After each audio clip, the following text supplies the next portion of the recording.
Okay, Piers, here we go. Chapter 36. We're going to go through this pretty quick because I've tried recording this a couple times and I've had some problems. So, all right. We left off talking about George Marshall and the Marshall Plan and why that was important. I want to start off by the next bullet point here, talking about America begins to rearm. In 1947, we have the National Security Act, which essentially changes the names of some things around. There's no longer a Department of Defense. Or excuse me, there's no longer a Department of War. There's now a Department of Defense and a Secretary of Defense. It also helped to create things like the CIA, Central Intelligence Agency, and tried to start the propaganda machine up as well in Eastern Europe with the Voice of America in 1948. Voice of America actually transmitted radio broadcasts into Eastern Europe to try to get people to buy into what we were selling.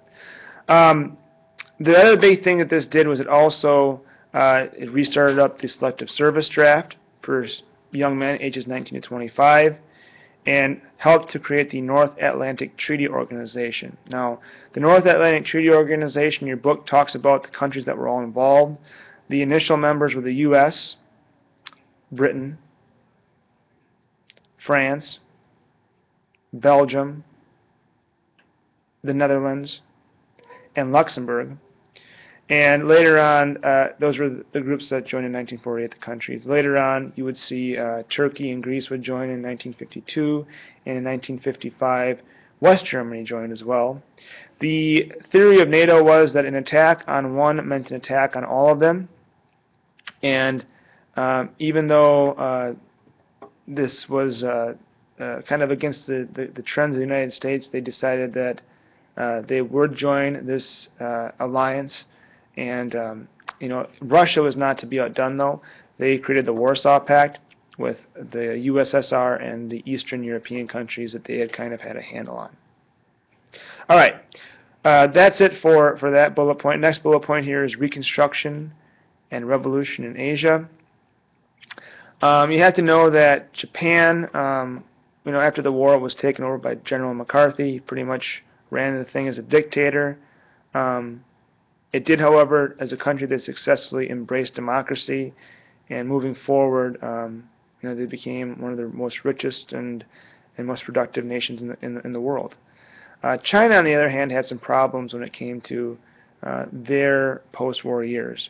Mao Zedong was a communist leader, and he ran a civil war, or he forced a civil war against Chiang Kai-shek, who was the nationalist leader that we supported as Americans. Mao ends up winning, and China becomes a communist nation in 1949. Truman is really criticized for this.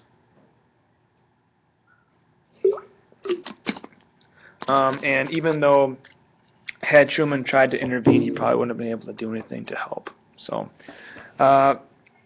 also during this time, this Reconstruction and Revolution in Asia, we have to make sure that we mention the fact that the nuclear arms race begins in 1949, when the Soviet Union successfully ends the U.S. monopoly on nuclear weaponry by detonating their own atomic bomb.